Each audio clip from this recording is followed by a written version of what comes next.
We're coming live to you from the Alliance-Wrestling.com studios. This video will be uploaded soonish.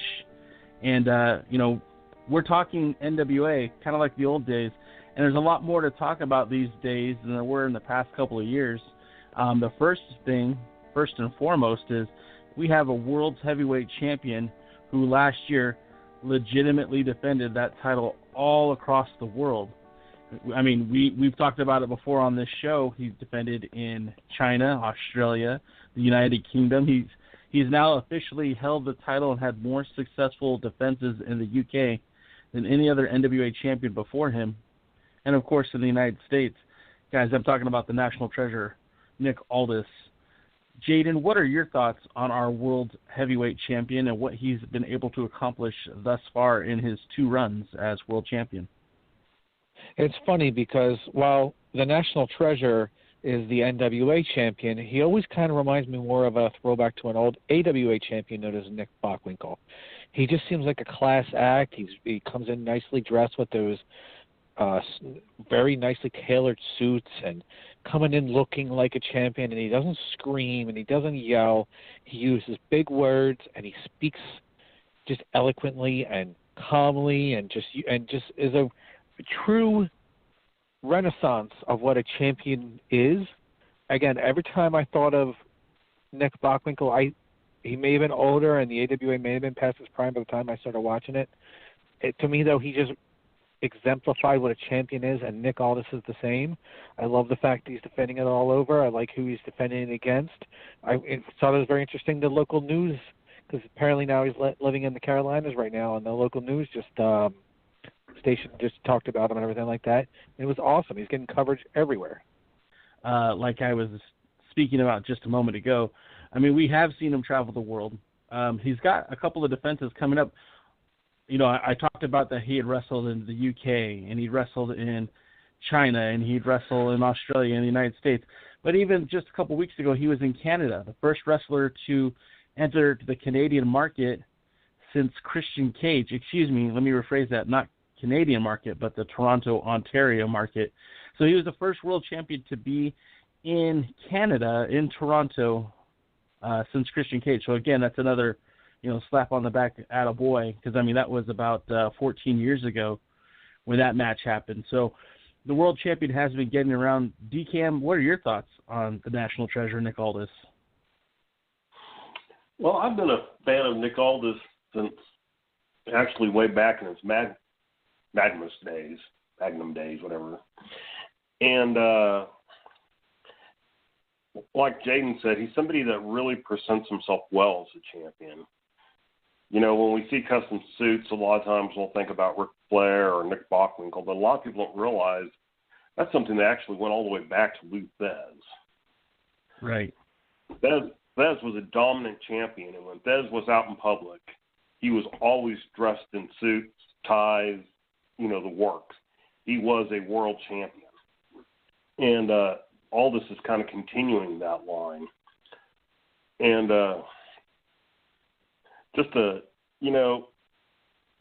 tough man. I don't think people realize how big he is, because he's kind of that muscular build. He has that slim waist, but he's you've been by him. He's a big guy. And he looks every bit the wrestler and every bit the champion.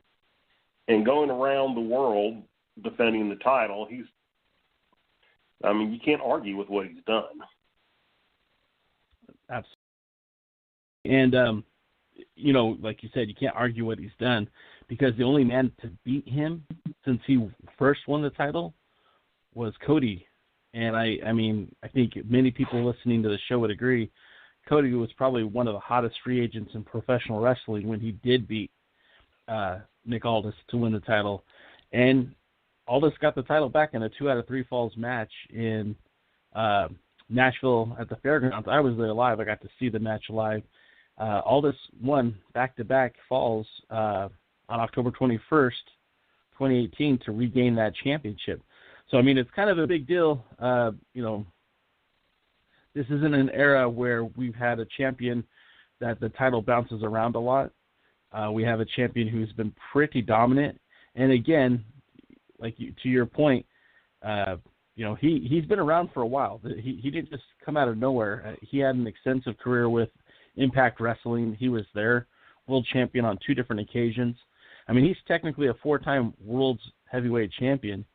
And, he's coming into a couple of matches here real soon.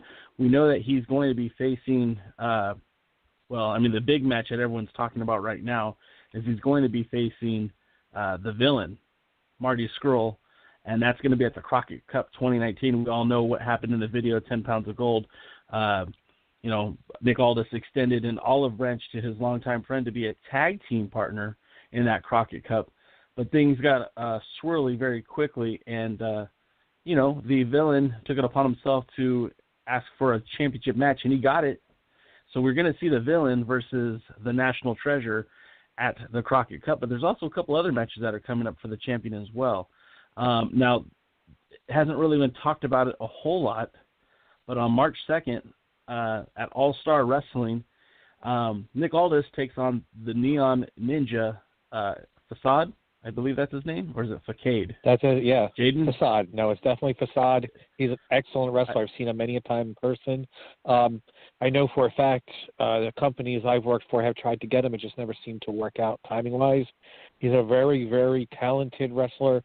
He's basically a modern-day version of Jeff Hardy without any of the personal issues. So I think that's going to be something to look very much into. And, he's actually made it out here to SoCal. He's been around a lot of places, and it's not that he's just limited to one part of the country, although I think his bread and butter is West Virginia. I think that's where he is located right now, but he's certainly a different kind of a challenge for the world champion. Now, I'll say this from just following the 10 Pounds of Gold, that Nick Aldis has never backed away from competition, and he's faced different styles of wrestlers. But we know that, he was victorious against the Darewolf, PJ Black, and he was also victorious over WWE's Paige, her nephew, Ricky Knight, in the UK. Both use a higher flying style of wrestling. Both use a more aerial assault, high-risk maneuvers. DKM, what do you think for Nick Aldis? What do you think about his opportunity, or his not opportunity, but his defense against Facade in West Virginia? I'm very interested in it. I don't honestly know a whole lot about the challenger in this thing. I've Googled him and YouTubed him, and so he certainly seems to have the ring skills. It will be interesting matchup, as Aldis is the epitome of kind of the grind them down wrestler. He's not fancy. He's not a flipper. His thing is to get a hold of you and grind you down until he can get you either pinned or in that cloverleaf. So, those are going to be some style things to look for, and hopefully they work out well. Yeah, for sure. And that's not his only challenge that's coming up. He's also wrestling somebody who has the NWA in his lifeblood, if you will. And I'm talking about Leyland Race, the son of Handsome Harley, a.k.a. the King of Wrestling, also known as the guy that was able to beat Ric Flair for the title. He beat, help me out, guys, was it Dory Funk Jr. he defeated for the title? Dory Funk Jr. for his first title. Terry Funk. So both brothers lost their championship to him. Dusty Rhodes, Baba on 2 different occasions, Tommy Rich, and Ric Flair. So he's depending on how you want to calculate it, he's a 7 or 8 time champion, and that's a pretty good pedigree. Not bad at all, right? And DKM, you are quite the NWA historian. What did Harley Race mean to you as a fan of the NWA? Harley Race was the epitome of that tough guy champion. Roddy Piper used to tell a quote of, Johnny Valentine's of, people may not believe wrestling's real, but I can make them believe that I'm real. Harley Race was real. He didn't play a character. He wasn't a gimmick. The man that was Harley Race was the man that you saw in the ring. And he was a legit tough guy. He was a legit brawler, and you did not want to mess with him. DKM, that's some great feedback on Harley Race. Jaden, what are your memories of Harley Race? I know you're kind of an older guy. Did you ever get to see him live? I have seen him live, actually, both wrestling and non-wrestling. I've had lots of conversations with him. I spent over an hour with him talking at the NWA Legends Fan Fest in Charlotte one year. An excellent man, excellent mind, very intelligent. People always talk about his toughness, but they never really gave him credit on just how intelligent of a man he was.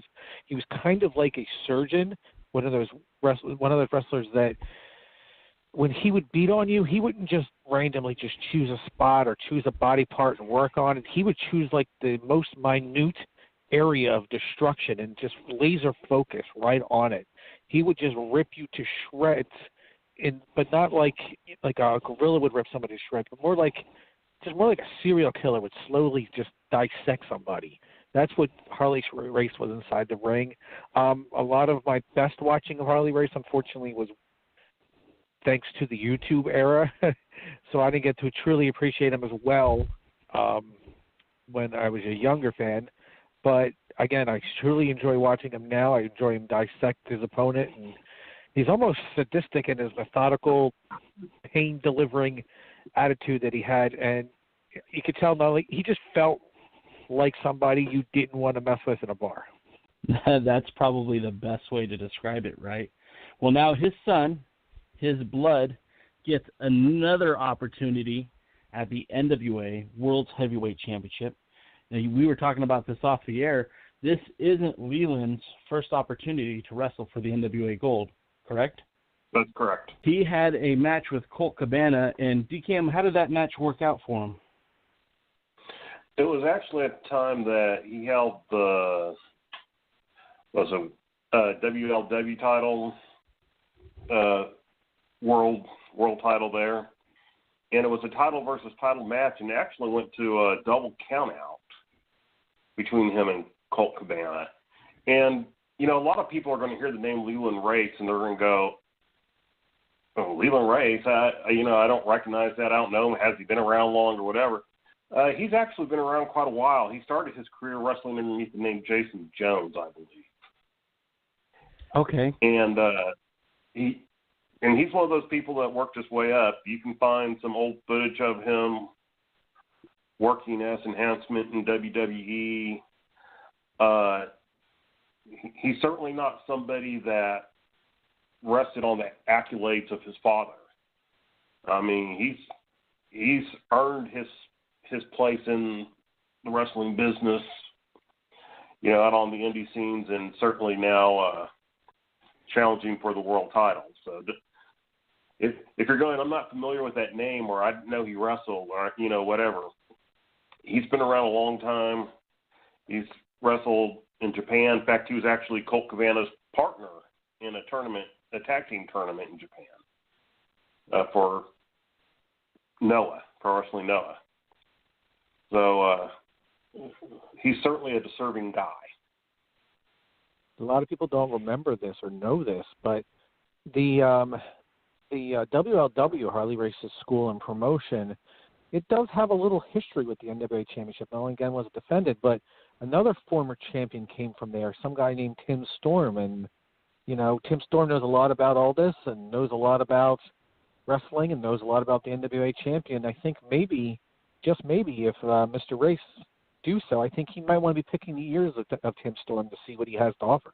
We've talked about Tim Storm quite a bit on the show. He served the NWA well as World Heavyweight Champion. So, and he has a decision to make that I think all three of us know about, and you listening at home know about, where he's supposed to make a decision whether he's going to challenge for that World Heavyweight Championship for one more time.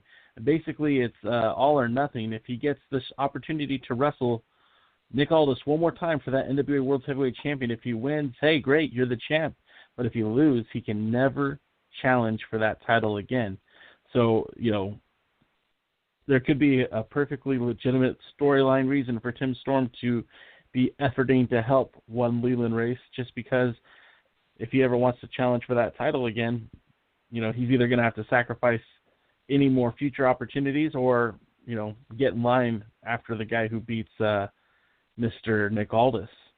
And, he's not the only champion in the NWA anymore, and it's been a while since we've had a show, but we also have to celebrate our women's world champion, Jazz. And I got to see Jazz just last weekend. I got to see Jazz wrestle Heather Monroe, who is a local talent here in Southern California. And I'll tell you, man, that match was pretty terrific. Jazz is an accomplished wrestler. She's a former two-time WWF Women's Champion, or WWE, however you want to say it. But what people don't know is, as NWA Women's Champion, she's actually been traveling the globe too. She's been defending in Canada. She's defended in Japan. She's defended in the United States. Of course, this was her first opportunity to wrestle in Hollywood, and I think she rose to the occasion. The fans who could be quite finicky in Hollywood really took to the women's champion. It's kind of interesting about Hollywood. It doesn't really matter who the champion is. They instantly become the babyface, whether they're a heel or whatever anywhere else. The Hollywood fans really warm up to whoever's wearing the NWA Championship titles. It was really cool to see Jazz up close. I got to talk to her during the show, and I'll be playing some of that audio on some of the other platforms over the next couple of weeks. But she's ready to go. She's ready for her opportunity to shine. She hopes that she gets to part of the Crockett Cup tournament, and she's really looking forward to her 10 pounds of gold, which, we'll see if that happens, but, that's what she's wanting. That's what she's looking for. Cam, what are your thoughts on Jazz as women's champion? I like Jazz as women's champion. I've seen her wrestle a few times myself live. Fans of the WWE have really taken to Becky as this badass babyface. And it's kind of like, babyface or heel, badass certainly describes Jazz. Former World Junior Heavyweight Champion Kevin Douglas talked about training with her and with her husband Rodney Mack. And he goes, there weren't a lot of females, so she wrestled a lot of the guys, and she put a lot of them in their place. She's a tough lady. She's a smart lady. And I can see her holding that title for some time. Aiden, what are your thoughts on Jazz? And as NWA Women's World Champion, who would you like to see her face next? Well, I'm going to be a little more derogatory on this one. I love Jazz as a wrestler. I love Jazz as a person. I don't believe Jazz has been given the best light that Jazz deserves to be getting. I don't believe that the quality of competition that Jazz has been in the ring with has been up to the standards that Jazz should be wrestling. There are a few exceptions. Allie's a very talented wrestler, but there's others. I think they were there more for their indie name value and their other assets than from their talent perspective. I believe that there's some wrestlers that Jazz is defending at in the smaller shows around the area that definitely did not even deserve to be in the ring with Jazz, let alone getting the World Championship match. So I think I would hopefully rather see Jazz defend against somebody who is a deserving challenger. Now, that may be hard because there's, women wrestling, a lot of the good women wrestlers are starting to get picked up on other wrestling promotions, but there's still some great women's wrestlers. What about Jazz versus Mercedes Martinez? That would be off the charts amazing. I've actually seen the match before, and it was great. What about Jazz versus Casey Carlisle, current World Wrestling Grand Prix Women's Champion, former NWA World Women's Champion? That right there, during Jazz's reign of NWA Women's Champion, the only match Jazz lost was against Casey Carlisle. And yes, it wasn't for the NWA World Women's Championship, Casey a match. Tessa Blanchard would be an amazing challenger, I believe. Any of the former NWA Women's Champions, want a rematch against Jazz, that would be something at least they could have, put their name on there for. I want to see Jazz wrestle the female wrestlers that not only makes her better, not only makes the NWA Women's Championship better, but makes that challenger better, makes the NWA and wrestling in general gets a step up if Jazz takes on the wrestler she deserves to be wrestling against. Well, keep in mind, too, with Jazz, to your point, the level of competition hasn't been stellar, and we'll just leave it at that. I mean, I'm looking right now at her results since winning the title. Now she's had 10 victories, 2 losses, one by countout and one by disqualification. Now she's defeated some up-and-coming talent like Thunder Rosa, who's one of the more impressive, I believe, unsigned female talents that are out there right now. She has Thunder Rosa wrestles mostly out of Texas and Southern California.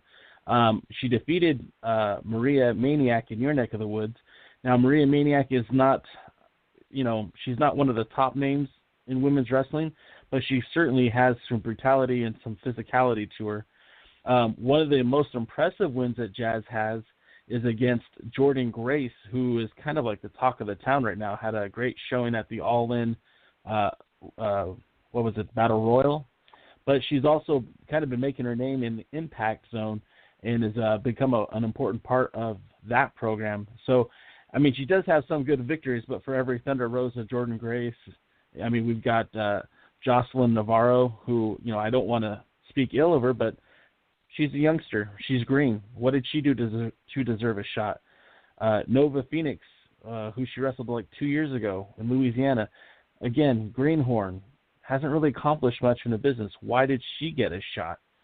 Now, I think the level of competition is starting to pick up for Jazz, but we're not quite there yet. And you're right. Somebody like a Tessa Blanchard, a Casey Carlisle, hell, there's lots of women out there that could be an adequate challenge. In my hometown, we have Ruby Reyes, and I think any 3 of those women would put on an extraordinary match against Jazz. But as of this point, there hasn't been that opportunity. Now, Heather Monroe was no slouch and certainly had a great match against Jazz. But again, Jazz proved why she's the dominant champion and retained her title. So, we don't even know what's really next for Jazz. Her schedule isn't really available to see. And she's got upcoming matches. She's actually wrestling tonight in Duluth, Minnesota at Heavy on Wrestling. And then she wrestles, I think it's next weekend. She'll wrestle Evilise in Texas City, Texas for the Title Match Network. But again, neither one of these matches are for the NWA Women's Championship, which is kind of a disappointment because, Evilise would be a great challenge for that World's Championship. So, again, a little bit disappointing, but I think one thing that we know for certain that Jazz is up to the challenge, and I think she's ready to take on any comers. I'd really like to see her in the ring with some of the former champions. I believe most of them are still active, not all of them, but the recent ones. Barbie Hayden, of course, is still wrestling regularly. Santana Garrett, Amber O'Neal, I'm not so sure of. I don't keep up with any of them in particular. I just, read things here and there. Right. Casey Carlisle, she's got more belts than, Ultimo Dragon. It's true. So it's that same thing we've always talked about. The talent's out there, somebody book it. And unfortunately, I don't know what it takes nowadays to actually get a title match, to make it an NWA title match. But if I was a promoter, especially like here in Texas, where Jazz spends quite a bit of time, I'd be trying to get her against Barbie Hayden. Well, hey, guys, we are running out of time, believe it or not. The allotted time, the 30 minutes, is running up shortly. We're going to try to continue this off the air, and you'll see this on the video later. But I just would like to say thanks for tuning in to the inaugural episode for Season 10 of the Alliance Guy podcast. You can check us out on Twitter at The Alliance Blog on Facebook, at The Alliance Blog on Instagram, at The Alliance Blog. For DKM, for Jaden, this is Jay Cal. Thanks for tuning in, and we'll see you guys at the matches. Have a good night now.